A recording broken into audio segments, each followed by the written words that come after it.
Ante todo, pues transmitiros un cordial saludo desde la Federación de Construcción y Servicios de Comisiones Obreras de Asturias y como como miembro de la Comisión de Seguridad del Convenio de Construcción, pues daros mi agradecimiento por poder invitarnos a esta conferencia y también pues por el interés que demostró el proyecto TUPAS desde el minuto cero en nuestra experiencia, tanto desde el ámbito de la Comisión de Seguridad del Convenio de Construcción como también desde el ámbito de la figura de los delegados de prevención regionales sectoriales.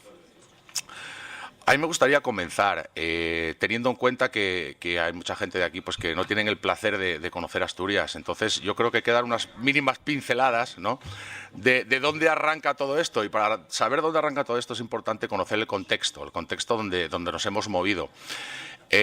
Asturias es una región del norte de España tradicionalmente industrial. De hecho, el 34% de la población activa está dentro del sector de la industria, más que nada en la siderurgia, y con unas necesidades de desarrollo tanto económico-social pues como cualquier otra comunidad autónoma, y donde el sector de la construcción tuvo muchísima importancia, y esperemos que después de la crisis la sigamos recuperando otra vez esa importancia en el desarrollo económico y social de Asturias, y también desde el punto de vista de las infraestructuras que se hicieron, porque beneficia también esa cohesión territorial, que es uno de los hándicaps que siempre tenemos, ¿no?, la cohesión con la meseta que tenemos allí.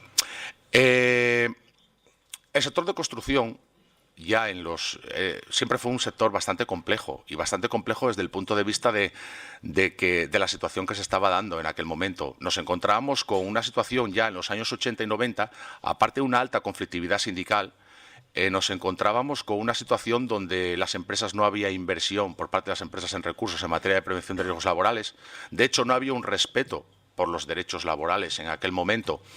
Los trabajadores se encontraban en una situación bastante precaria. De hecho, nosotros siempre intentamos dar un paso adelante, intentando dignificar el sector, porque yo creo que era ya no solamente el hecho de profesionalizarlo, sino hacer un sector digno y un sector que pudiera ser atractivo en un momento dado para que las nuevas generaciones se pudieran incorporar a este sector, y dar también en su momento un relevo generacional teniendo en cuenta la importancia que tiene.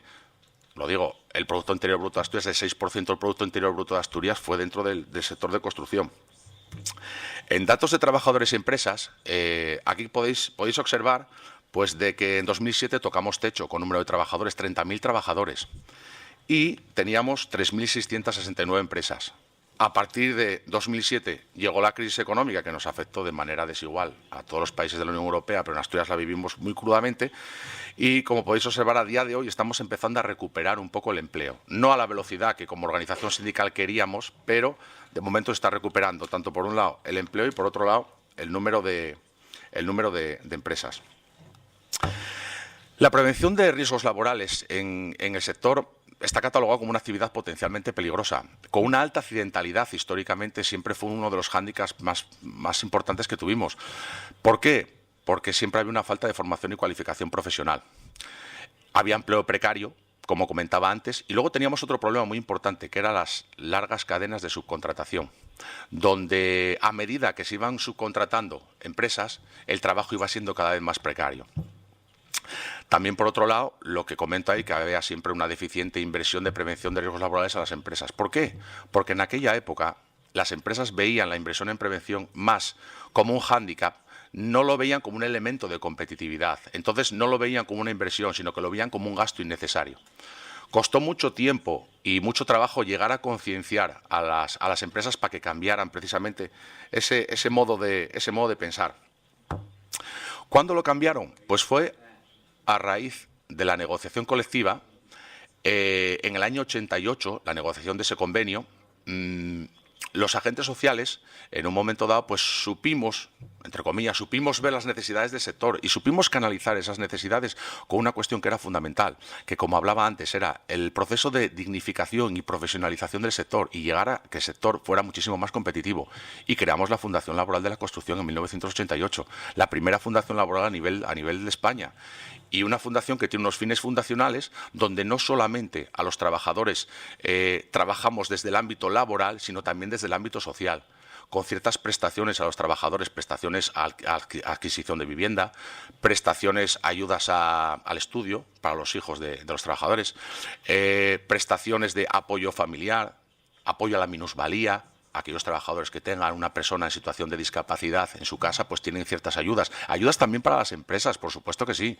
Y sobre todo, ayudas importantes en materia de prevención de riesgos laborales, cuando en su momento hicimos una campaña que la denominamos Plan Preven, y a través del Plan Preven lo que hacíamos era intentar subvencionar a aquellas empresas que no tenían los recursos suficientes para poder cambiar la maquinaria que tenían, porque entendíamos que subvencionando eso también estábamos trabajando en beneficio de la prevención, y yo creo que eso es un aspecto muy importante a tener en cuenta.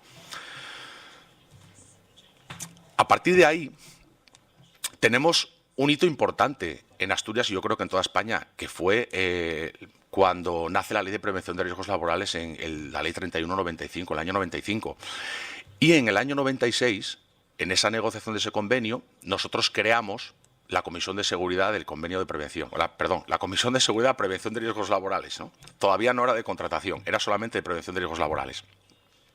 Era una comisión paritaria, al igual que la Fundación, donde los representantes, había 8 miembros de los agentes sociales del sector, 4 por parte de la Confederación Asturiana de la Construcción, CAC Asprocon, y otros 4 por la representación sindical. Estamos hablando de 2 por parte de los 4 por parte de los sindicatos mayoritarios, 2 por parte de comisiones obreras y 2 por parte de la Unión General de Trabajadores. Los acuerdos, como pongo en la transparencia, se adoptan siempre por unanimidad. Yo creo que eso es una clave fundamental y que tenemos que poner en valor, porque entra dentro de ese modelo de relaciones laborales que estamos teniendo. Es decir, en el momento que hay una decisión impuesta por una mayoría, automáticamente ese modelo se está adulterando y estás imponiendo una cuestión. Entonces, en la toma de decisiones estamos en el mismo barco, y siempre fue una cuestión de pura ética, el no intentar tener un voto de calidad para poder sacar adelante cualquier propuesta, sino intentar consensuar, intentar aprobarlo todo por unanimidad. La Comisión de Seguridad tiene unas funciones que vienen determinadas ahí, que es recabar de los organismos públicos el reconocimiento oficial como interlocutor en materia de prevención de riesgos laborales. Ahí hay que reconocer que también es importante la buena disposición y la colaboración y coordinación que siempre hemos tenido con la Inspección de Trabajo, por un lado, y por otro lado con el Instituto Asturiano de Prevención. Instituto Asturiano de Prevención, que es un organismo científico-técnico en Asturias, que se encarga de desarrollar las políticas en materia de prevención. Y, de hecho, ellos son bastante artífices también de esa figura, porque ellos fueron, en principio, los que colaboraron en la formación de los primeros delegados de prevención sectoriales, a lo cual estamos muy agradecidos por eso. Y bueno, a día de hoy todavía seguimos colaborando en temas como amianto, etcétera, etcétera. También la Comisión de Seguridad lo que se ocupa, entre otras cosas, es de coordinar el trabajo de los delegados de prevención. Cuando hablo de coordinar ese trabajo, hablo precisamente de establecer un protocolo. Ese protocolo nos costó mucho trabajo el poder llevar a cabo un procedimiento de trabajo de los delegados, porque daros cuenta que en una figura paritaria lo que tenemos que dotar a esos delegados son de funciones y competencias, pero también hay que darse cuenta que un delegado de prevención regional sectorial no va a hacer nunca la acción sindical, ni va a suplantar nunca la acción sindical que tenemos que desarrollar en un centro de trabajo como sindicato de clase que somos. Eso es fundamental. Porque no es eso el fin para el que se creó, no es ese el objetivo para el que se creó.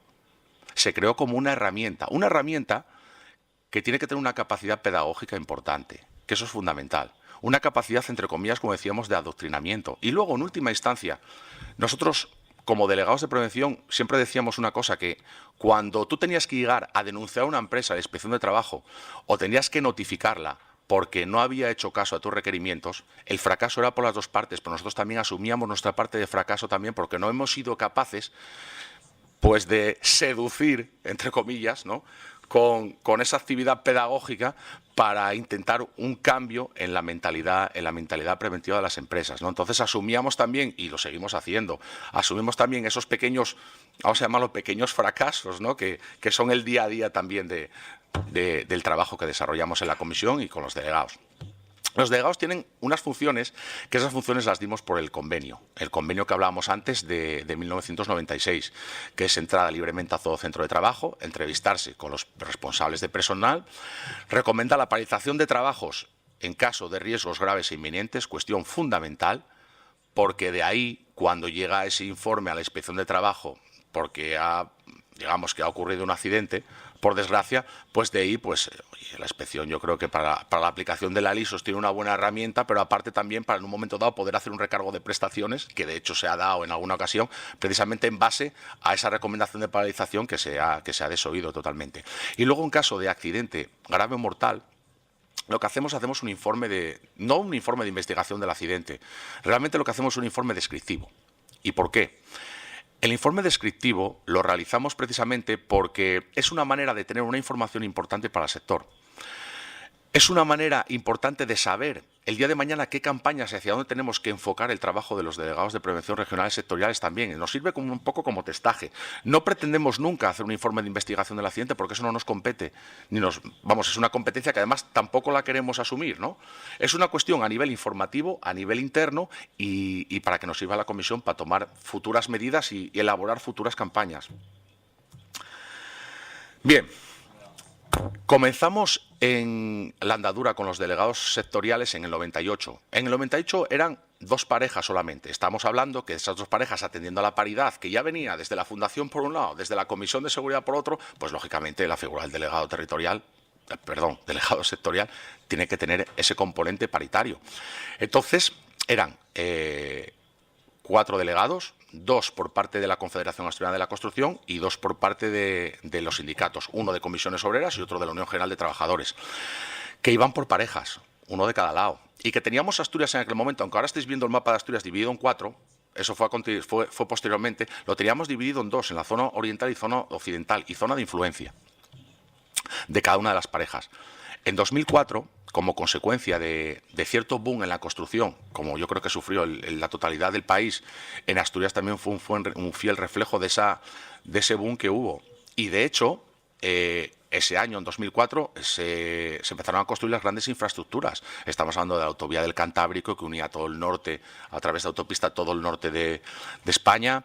Estamos hablando del tren de alta velocidad, la variante de Pajares, que todavía tenemos la obra ahí sin utilizar. Seguimos yendo en Albia, desgraciadamente, ¿no? Uno de los fracasos de... Bien. Teníamos el plan, no sé si os acordáis en aquella época, el plan E, plan A, el plan del gobierno Zapatero, plan de estimulación para el empleo, que había unas subvenciones importantes en materia de ayuntamientos, destinado a equipamientos urbanos, equipamientos rurales, también en edificación. Es decir, hubo un momento que hubo un boom también en la burbuja inmobiliaria, que luego nos pasaría factura más adelante, ¿no? con las consecuencias tan trágicas que nos trajo. Entonces era necesario aumentar la dotación de delegados. Y ahí, pues... Os cuento mi historia porque fue cuando entré yo, en el 2004. Yo entré como delegado en el 2004, hubo una ampliación y duplicamos los delegados pasando de 4 a 8, haciendo 4 parejas, y este mapa corresponde precisamente a la distribución geográfica que tenemos por parejas. Bien, decir una cuestión que creo que es importante. Nosotros establecemos un sistema de rotaciones. De tal manera, las rotaciones se hacen cada 6 meses, de tal manera que en el periodo de 2 años, cada delegado ha recorrido toda la provincia entera y conoce la realidad de todos, o sea, de todas las zonas. Eso es muy importante desde ese punto de vista, para tener un conocimiento no solamente muy específico, sino tener un conocimiento global del sector en Asturias, no solamente de una comarca, porque parece mentira, pero los métodos constructivos y el modus operandi de muchas empresas, nosotros lo tenemos muy catalogado, está muy comercializado. Está muy comarcalizado y no es lo mismo una empresa que te está actuando en el centro de Oviedo o en el centro de Gijón como cualquier empresa que te está actuando por la zona de las Salas y se dedica a la vivienda unifamiliar, como podéis entender. Entonces pasamos a 8 personas, pongo una foto identificativa, si conocéis a alguien pues ya por ahí andará, ¿no? Un poco más viejo ahora y todo eso.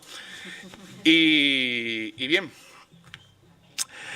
¿qué ocurre? Que en ese momento, a partir de ahí, surgen 2 cuestiones importantes. La primera cuestión fue la entrada en vigor de la ley de subcontratación. La ley de subcontratación entra en vigor en el año 2006, como bien sabéis. ¿Y qué ocurre? Que limita a las cadenas de subcontratación, que aparece el libro de subcontratación, que hay que controlar y hay que vigilar. Y nos encontramos con un problema brutal, que era precisamente que habíamos entrado en la crisis a partir de 2008, y que como consecuencia de ello, Pues resulta que el sector se había desestructurado bastante y sobre todo por la contratación irregular. Nos encontramos muchísimos casos de contratación irregular. Luego os lo voy a poner en el esquema.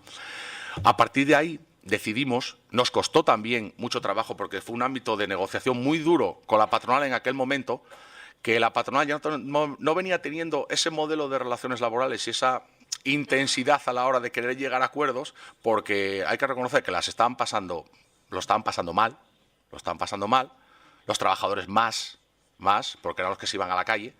Las grandes empresas empezaron a perder fortaleza porque tuvieron que limitar sus plantillas muchísimo y esto quedó en manos prácticamente de las pymes con unos modus operandi que os podéis imaginar. A partir de ahí, en 2014, logramos, pues digamos, aumentar las competencias de los delegados de prevención regionales sectoriales. La comisión tuvimos que cambiarla de nombre y a partir de entonces se llamó Comisión de Seguridad, Prevención de Riesgos Laborales y Contratación y darles competencias en materia de contratación. Competencias en materia de contratación, que es que se detecta la situación irregular y automáticamente se denuncia a la Inspección de Trabajo, como no puede ser de otra manera, ¿no? Eso también es cierto que bueno, eso genera también pues otra cuestión que yo creo que es de bastante relevancia, que es el efecto que estamos creando, que cuando nosotros llegamos como delegados a un centro de trabajo, resulta que nos encontramos con que tú detectas la situación irregular, pero cuando denuncias, esa situación automáticamente, en el momento que pasa una vez, esa situación desaparece. Cuando llega el inspector detrás, resulta que os están dados de alta en la Seguridad Social ya, o bien el trabajador que estaba irregular no aparece por ningún lado. Y eso es lo que más o menos nos podemos encontrar dentro de ese ámbito. Más cuestiones. Visitas. Estas son las visitas que tenéis ahí que vinimos realizando en 2015, 2016, 2017. Decir que las visitas se hacen a obras de edificación, obras civiles y centros estables también del sector de construcción. El número de visitas, puede haber una obra que la puedes visitar 2, 3 y hasta 4 veces, depende. Hay obras donde a la segunda, pues como ya tiene un cierto historial, pues actúas. Y más o menos hemos intentado mantener el volumen de visitas, pero últimamente con el tema de la contratación irregular es bastante complejo, porque la detección de irregularidades en la contratación nos genera bastante tiempo, ¿no?, que tenemos que dedicar a ello. La estadística de los principales riesgos que nos venimos encontrando normalmente. Bueno, volvemos, durante este año estamos empezando a tener bastantes accidentes de caída en altura otra vez. Y así como en su momento hicimos una campaña de caídas en altura, yo creo que va a ser una cuestión de los retos del futuro que vamos a tener que retomar. Cuando hay una cuestión de caídas en altura, normalmente es porque se dejan de destinar recursos en materia de protecciones colectivas y se opta, o bien por la protección individual, cargando al trabajador de toda responsabilidad, ¿no? Y es una cuestión que vamos a tener que afrontar. Como veis ahí, el apartado de instalaciones de higiene y bienestar es una auténtica vergüenza, que a día de hoy todavía haya un 24,33% de anomalías en materia de instalaciones de higiene y bienestar, que parece que estamos anclados todavía en los años 80. Y eso es realmente alarmante. Eso es un ejemplo más de esa desestructuración que estuvo sufriendo el sector de construcción a tenor de la crisis. Bueno, evolución de la siniestralidad del sector. Tenemos el pico más alto de siniestralidad, que lo teníamos en el año 2007, que era cuando teníamos 30.000 trabajadores, si os acordáis, y a partir de ahí fue bajando exponencialmente. ¿Qué quiere decir? ¿Que bajaron los índices de incidencia? No, eso es el número de accidentes. Bajaban el número de trabajadores, pero los accidentes se seguían manteniendo. Bien, en materia de denuncias por contratación irregular, pues ahí tenemos las denuncias que hemos realizado en 2015, 2016 y 2017. Y eso nos da una idea un poco de la situación por la que está pasando el sector de construcción. Tenemos en primer lugar los falsos autónomos, una figura bastante común últimamente, donde al fin y al cabo es una figura que es bastante difícil detectar porque se tiene que dar dentro de unos parámetros determinados. Cuando hablamos de contratación irregular, con este detalle hablamos precisamente de aquellos aquellas personas que están ejecutando una obra sin estar dados de alta en la Seguridad Social ni siquiera, pero que no trabajan para nadie, que trabajan para ellos mismos, muchos de ellos. Incluso están cobrando la prestación por desempleo o incluso trabajan en otros sectores distintos. Empresas sin trabajadores, claramente está ahí, ¿no? Son empresas que no tienen trabajadores, pero después sí que aparecen con 3 o 4 trabajadores, pero no están dados de alta en la Seguridad Social. Empresas con trabajadores sin asegurar y luego empresas que no están dadas de alta en el registro de empresas acreditadas para poder trabajar en construcción, tal y como marca la ley de subcontratación. Recursos de los delegados de prevención sectoriales. Hemos modificado muchísimo todo, los recursos, porque yo creo que estamos en un periodo de constante evolución y constante experimentación también. Daros cuenta que el sector se mueve y nosotros tenemos que movernos a la misma velocidad que el sector. Por tanto, en materia de recursos, para poder llegar mejor a los sitios, hemos cambiado el coche que no tenía ningún tipo de logo corporativo por un coche corporativo modelo 4x4 para que puedan llegar mejor a la montaña y puedan cazar a los ilegales, ¿no? Por otro lado, tenemos un ordenador donde tenemos una base de datos, que esa base de datos es fundamental. Esa base de datos que tenemos es el trabajo de muchísimos años, es el trabajo hecho, volcado ahí desde 1998, desde las primeras visitas que se hicieron. Ese trabajo es el histórico en materia de prevención de riesgos laborales que tenemos de todas las empresas. Un histórico que nos sirve también para evaluar no solamente la evolución de cada una de las empresas, sino también el modus operandi que pueden tener en un momento dado y si ha habido modificaciones para bien o para mal. De ahí, de ese historial, en muchas ocasiones, nosotros tenemos que tomar decisiones y determinaciones con respecto a qué hacemos con el historial de una empresa. Y hay veces, que a mí me ha pasado, que es uno de los logros que podemos tener y de lo que podemos presumir en un momento dado, ¿no? Que no solo nos quedamos en el hecho de decir, voy, te hago el informe, te detecto las anomalías, vuelvo y si no has cumplido con mis requerimientos, te denuncio. No, hay veces que una empresa, cuando es una incumplidora, hay que sentarse a lo mejor con el gerente de esa empresa y decir, mira, tienes este historial. Yo creo que es el momento de cambiar y modificar ciertas cuestiones. ¿Por qué? Porque si no, esto no te está conduciendo a nada. Y en muchas ocasiones, esa labor pedagógica de adoctrinamiento que hacemos con algún empresario ha resultado. En otras también, hay que decir que también fue un auténtico fracaso, ¿no? Pero bueno, yo como soy una persona optimista me gusta quedarme con lo bueno casi siempre. Entonces vamos a tirar yo creo por ahí. La aplicación informática también nos sirve porque nosotros tenemos acceso a todos los censos de trabajadores del sector de la construcción. ¿Qué quiere decir? Que yo en tiempo real puedo conocer si en una obra hay trabajadores que están dados de alta a la Seguridad Social o no. Hay trabajadores que están contratados por la empresa o no. Y eso es importantísimo de cara a que cuando finalmente, después de una actuación, se llega a la denuncia, por lo menos pues ser un poco más certeros a la hora de poder denunciar esos incumplimientos, ¿no?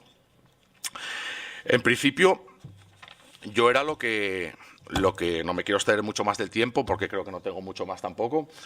Estoy abierto a cualquier pregunta que me podáis hacer, por supuesto, y también decir que todo esto no hubiera sido posible sin el modelo de relaciones laborales y sin el modelo de negociación colectiva que tenemos. Por tanto, yo creo que es el momento también, en esta época de que volvemos un poco a la conflictividad que tenemos, organización empresarial, sindicatos mayoritarios, yo creo que es el momento un poco de intentar romper una lanza a favor de ese modelo que teníamos, donde éramos capaces de mirar y caminar todos en la misma dirección. ¿Por qué? Porque yo estoy totalmente convencido que los accidentes ni nos gustan a los trabajadores ni nos gustan a los empresarios y que no puede haber nunca un ahorro de coste por encima de la vida de un trabajador. Por mi parte, nada más. Muchas gracias.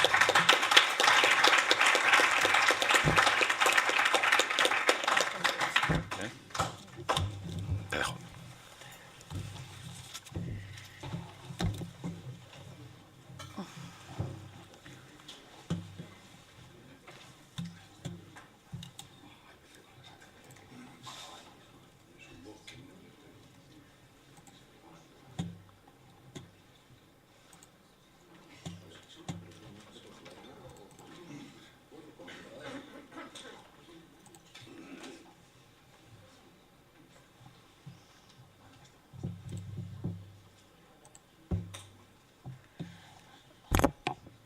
Bueno, ahora Dani ha hablado de la experiencia de construcción en Asturias. Vamos a ver un poco más en general qué ocurre en España. El punto de partida es una reivindicación sindical frustrada, es decir, los sindicatos pedían que en la Ley de Prevención de Riesgos Laborales preveyera una figura como la de los delegados de prevención territoriales o sectoriales. Esa fue una batalla que se libró en los años 90, pero no se consiguió. Pese a que no se consiguiera, yo creo que el movimiento sindical no ha olvidado ni un solo minuto esa reivindicación, porque la ha considerado importante. ¿Y por qué ese empeño? ¿Por qué los queremos? ¿Por qué son importantes?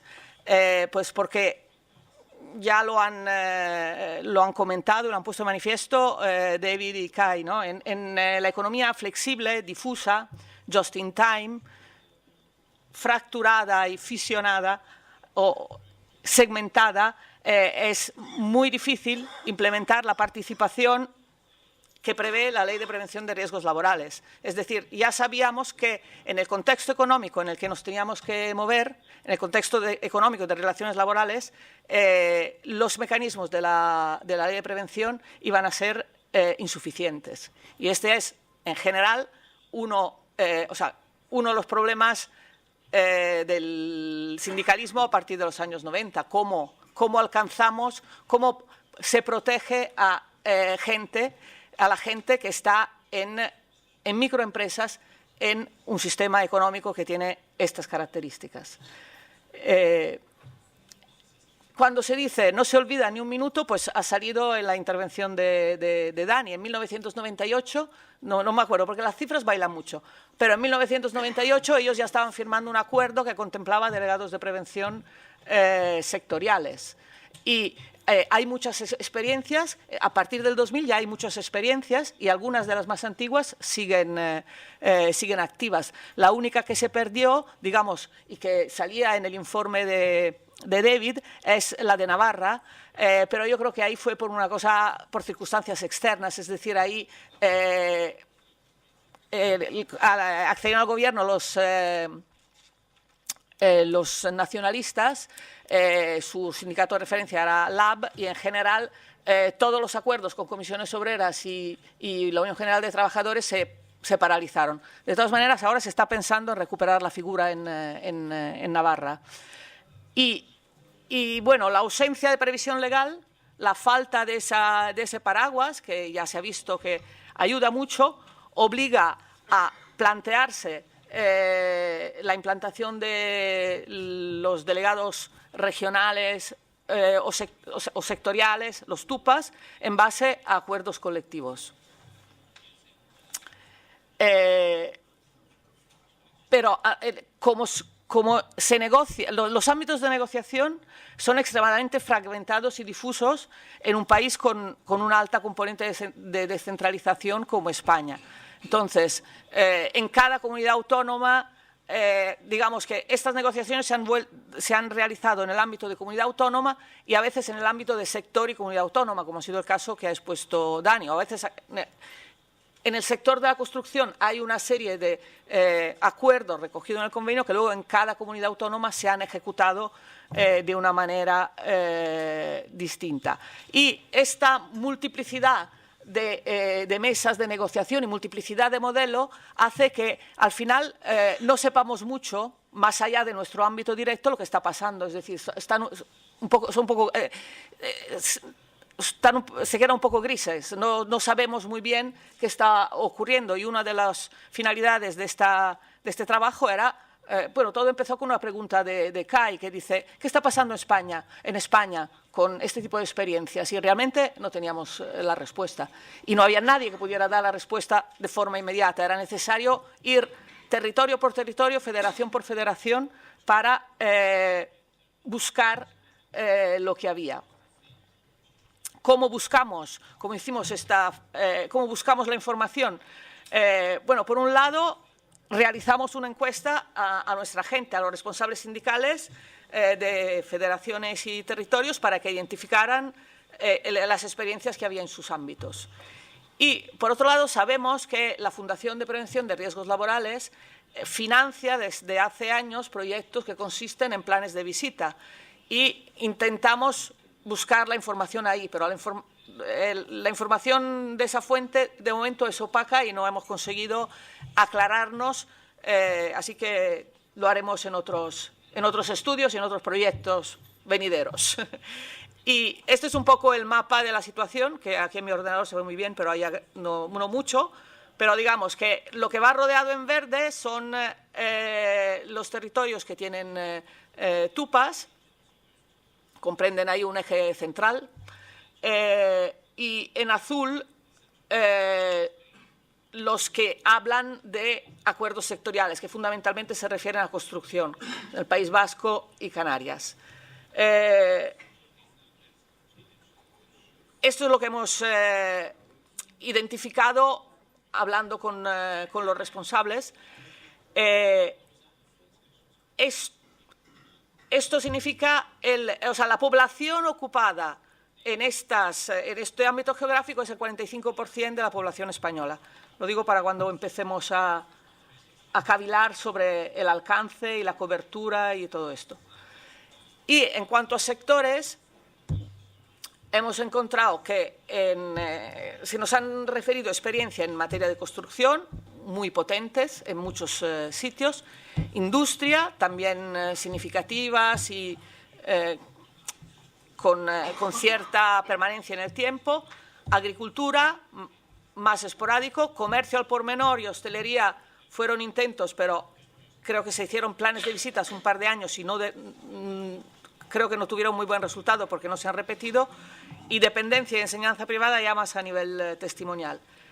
El conjunto, calculando, dejando los testimoniales, la suma de los CENAE que hemos puesto como que tienen algún tipo de acuerdo de tupas, suma el 33,7% de la población ocupa el 33,7% de la población. Entonces,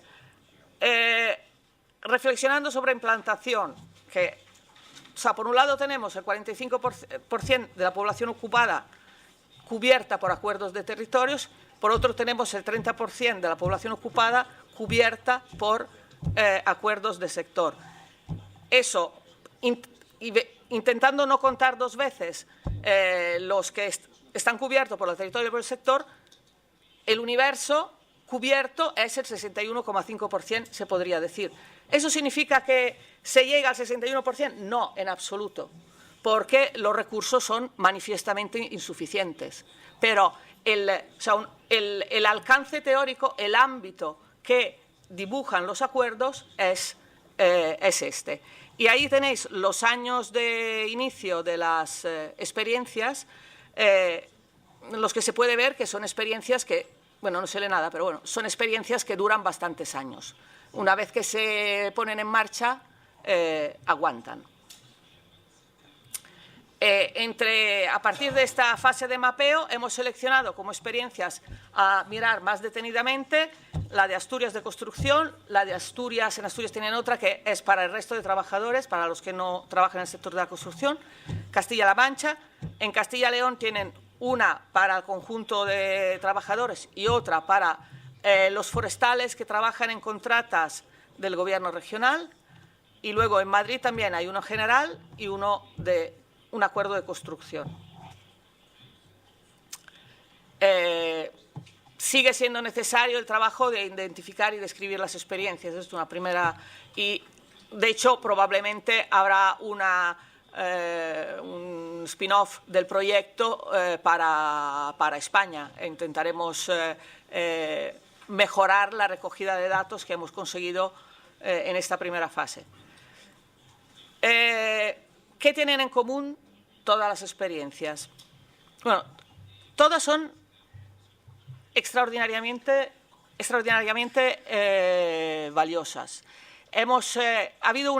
Se detecta un enorme trabajo sindical para tejer los acuerdos. Lo que decía David, si hay paraguas legal, todo el trabajo de puesta en marcha de los acuerdos se simplifica mucho. Pues en este caso, la verdad es que han hecho auténticas virguerías de arquitectura negocial para llegar a los acuerdos. Otro punto en común, la estabilidad de las experiencias que ya había. Esto significa que ese trabajo sindical se ha hecho bien. Es decir, se han diseñado buenos sistemas porque perduran en el tiempo. Nadie los pone en discusión una vez que han empezado a funcionar. Ya lo he dicho, la única experiencia consolidada que se ha perdido es Navarra. ¿Qué más tienen en común? Las personas que visitan, que realizan las visitas, eso ya también lo han dicho David y Kai, desarrollan una capacidad para hacer las visitas absolutamente excepcional, un saber hacer único, porque llegan a empezar el trabajo con formación, pero es a base de hacerlo que realmente aprenden cómo se entra en una empresa, cómo se consigue el diálogo con, convencer a un empresario para que empiece a dialogar, dónde hay huecos, dónde hay oportunidades, qué diagnóstico se puede hacer. Claro, en Asturias lo comentaba, tienen un patrimonio de conocimientos y de experiencias que han acumulado en base a patearse la calle desde hace 10 años, que es único. Y cuando lo cuentan de una manera muy apasionada, muy real, muy que lo ves.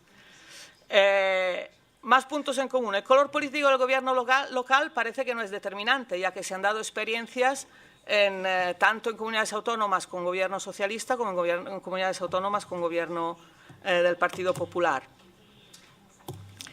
Y las experiencias son modélicas por el tesón que las sostiene, por la profesionalidad con la que se ejecutan y por la capacidad sindical que ponen en juego y por cómo marcan el camino para otras experiencias sindicales.